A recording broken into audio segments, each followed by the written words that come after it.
Selamat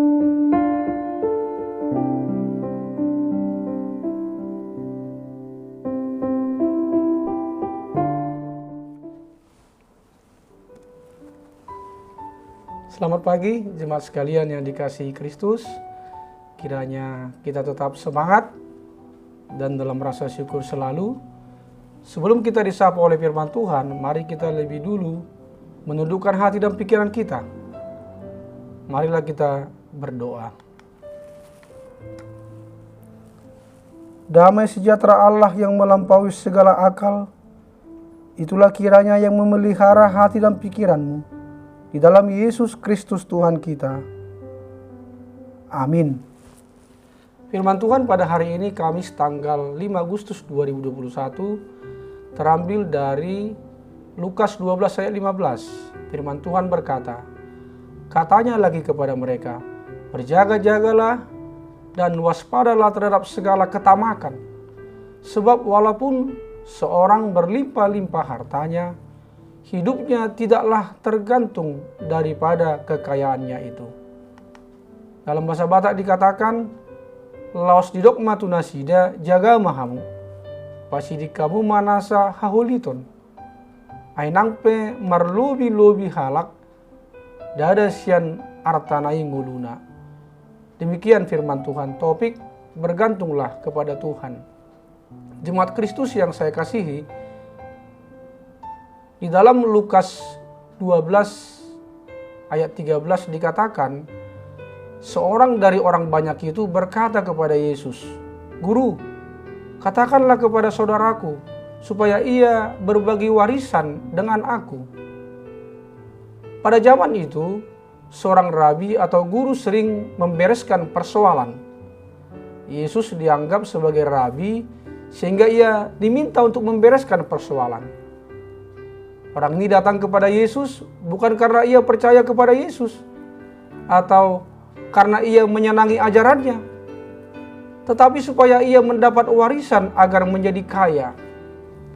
Tuhan Yesus dapat menyingkap tabir rahasia di hati manusia di balik sebuah permohonan. Ia tahu apa yang melatar belakangi permohonan orang yang berkata kepada Tuhan Yesus, yaitu ketamakan. Tuhan Yesus mengingatkan bahayanya ketamakan. Orang yang tamak akan menganggap bahwa harta adalah segalanya. Tetapi Tuhan Yesus mengajarkan bahwa hidup jauh lebih berarti daripada segala harta. Manusia tidak bisa menggantungkan hidupnya pada harta, tetapi hanya kepada Allah dan hidup pemberiannya.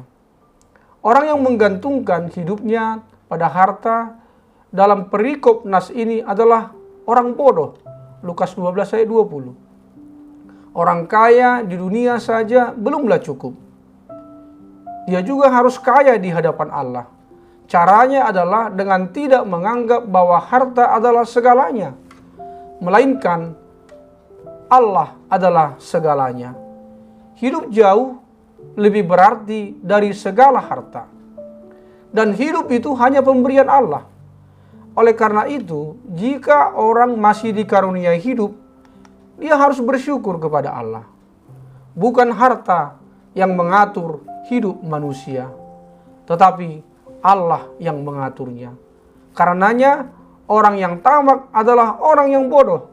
Maksudnya di sini bodoh secara rohani, karena dia tidak memahami kehendak Allah dalam hidupnya. Allah berkehendak supaya seseorang itu tidak bergantung kepada harta dan kekayaannya, tetapi bergantung kepada Allah, bergantung kepada pemeliharaannya, dan memakai apa yang ada padanya untuk memuliakan Allah.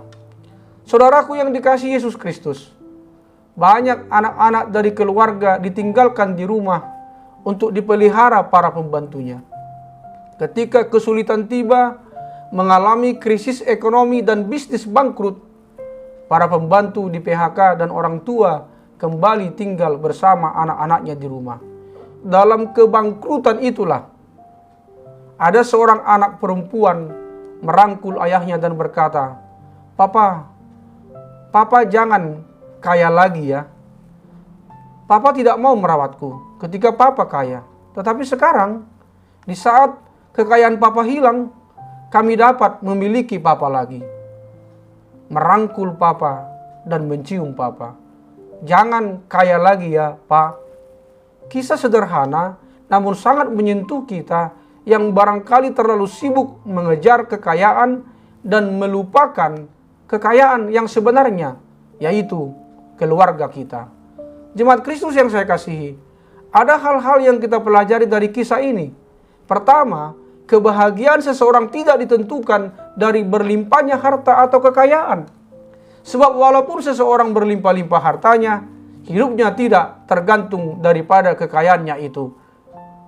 Lukas 12 ayat 15. Kebahagiaan yang dimiliki seperti cerita seorang kaya di atas ternyata tidak dirasakan menjadi kebahagiaan oleh keluarganya. Anak-anaknya lebih memilih papanya miskin karena mereka mendapatkan perhatian, kasih sayang, dan mendapatkan keluarga dalam arti yang sebenarnya. Kedua, kekayaan tidak menjadi jawaban atas kepuasan jiwa seseorang. Yesus memperingatkan dengan jelas, "Hai engkau orang bodoh, pada malam ini juga jiwamu akan diambil daripadamu. Dan apa yang telah engkau sediakan, untuk siapakah itu nanti?" Lukas 12 ayat 20. Bukan melarang orang Kristen untuk menjadi kaya. Hanya saja firman Tuhan ini mengingatkan agar kita hati-hati terhadap kekayaan itu. Jadilah kaya tanpa meninggalkan prioritas utama dalam hidup ini, yaitu Tuhan dan keluarga kita.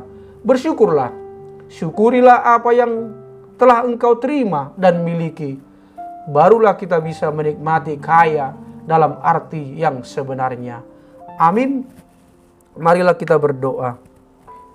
Terima kasih ya Bapa atas firman-Mu yang mengingatkan kami orang percaya agar tidak menggantungkan hidup kami kepada apa yang kami miliki, yang bersifat fana itu. Akan tetapi ingatkanlah kami supaya selalu bergantung kepadamu saja Tuhan, yang mengatur dan memelihara bahkan yang menentukan hidup kami. Dan jadikanlah hidup kami ini menjadi berkat, dan apa yang kami miliki kami pakai untuk memuliakan nama-Mu. Ya Bapa, berkatilah orang-orang yang berulang tahun hari ini. Sembuhkanlah yang sakit dan juga yang terkena virus COVID-19. Hiburkanlah yang sedih dan kuatkanlah yang lemah. Berikanlah apa yang menjadi kerinduan di hati kami setiap pribadi dan keluarga. Hanya di dalam nama Tuhan Yesus Kristus kami telah berdoa. Amin. Selamat pagi, selamat beraktivitas, salam sehat, tetap semangat, dan selalu mengucap syukur.